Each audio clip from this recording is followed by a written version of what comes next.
Jutting from eternally belching plumes of stinking, corrosive smoke is the iron city of Dis, and atop its shrieking, black keep can be found the infernal war council. There sit 7 of the greatest, most wicked and cunning of archdevils, each representing one of the 7 mortal sins made manifest. They are the rulers of the court of the 7-headed serpent which oversees hell's war against creation on earth. Each is known as one of the heads of the serpent, and ultimately it is their commands that dictate all the military forces of the Great War in the service of the infernal hierarchy. In this twisted, treacherous and ever-shifting political arena, even the mightiest of devils rarely sit at the Great War Council for long. Towering statues of the serpent heads representing wrath, envy, pride, gluttony, greed, sloth and lust are erected in Dis by slavering work gangs of yoke fiends, only to be torn down again and crushed into rubble as new devil lords rise to the pinnacle of power by trampling over their rivals. The hierarchy of the court is anything but stable. Only Mammon is said to have held the position of the serpent head of greed almost without break for the duration of the entire Great War. Other positions have seen a bewildering parade of dukes, marquises, margraves, barons and baronesses, paramounts, princes, lords, ladies, earls and myriad other high nobles that make up the infernal hierarchy. This whirlwind of political glory, followed by utter ruin, is reflected as shifts of power amongst their mortal followers on earth.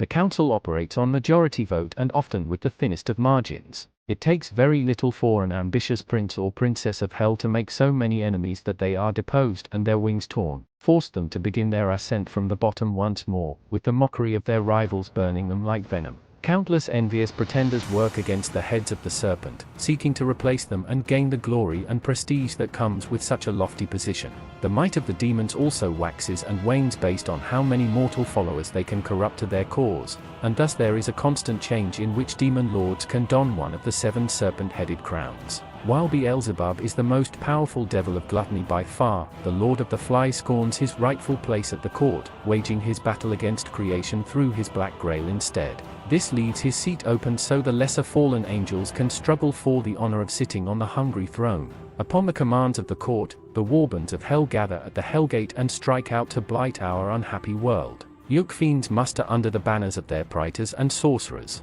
The shattered forms of the Hell Knights are forced into their suits of armor, emerging from their fiery tombs where their bodies are kept crushed under mighty, ever-turning slabs of black basalt while they are not serving in the war effort. Desecrated saints are brought forth to act as unholy war altars that pollute and pervert the land which they travel over. Ahead of the warbands fly pit locusts, the clatter of their wings heralding the coming of the court, their poison stings leaving burns that cannot be healed. And sometimes, when the deathly omens in hell's burning sky and black stars are favorable, a hunter of the left-hand path will join a warband as they strike out from the mouth of hell. As the warband marches to join the Great War, joyous and triumphant music played by unseen hands can be heard at these times, for taking part in one of these hunts is seen as a great privilege within the shield. Before most warbands, the whips of the yoke fiends drive living human slave soldiers of the court known as the wretched. These unfortunate souls possess not a drop of demon blood. They act as disposable shock troops or are used as subjects of torture to power the goetic magic of the sorcerers and other users of the dark arts.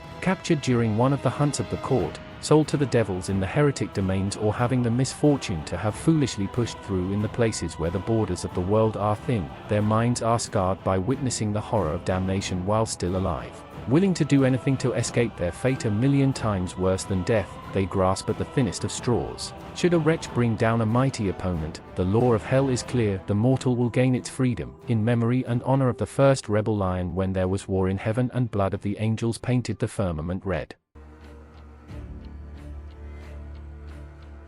When the gate of hell was opened by the ultimate heresy of the Templars, it was the warbands of the court that poured out and took the Levant by the storm, long before the first heretic legion was ever formed. They fell upon the people of the Middle East, Asia and Europa. They crushed the mortal armies sent against them like fire burning dry chaff. Only at Antioch and at the Iron Wall were they eventually checked, though at a terrible cost. Meanwhile, awed even by these least of hell's servants, countless men and women fell to their knees at the sight of the dark splendor of the court and worshipped them as gods. Those with truly wicked hearts were spared and they became the first heretics. Eventually their numbers would swell into the millions who now fill the teeming cities and domains under the shadow of the Hellgate. Being both of the material world and of the world of spirit, the court's foot soldiers can march to make war on earth without a fear of divine retribution, as they do not break the covenant of hell. The court also carefully limits the size of these warbands, so that most of the suffering and dying of the Great War is done by mortals, both to spite the god-tyrant YHWH, but also to enhance their own power. As more humans are corrupted and die in the rebel lion, the more God's plan is disturbed and the greater the power of the devils waxes. The missions of the court against the faithful do not follow the same logic as one immortal commander might have. A mighty praetor could strike at a militarily insignificant village only to kill a newborn future saint, betray their own mortal followers by suddenly falling upon some unsuspecting heretic settlement, or even clash with a warband of a rival head of the Serpent. The wise do not question the motives of Hell's Rage, and heretics accept these occasional attacks against their forces as a fitting judgment for their lack of success in the war against the faithful.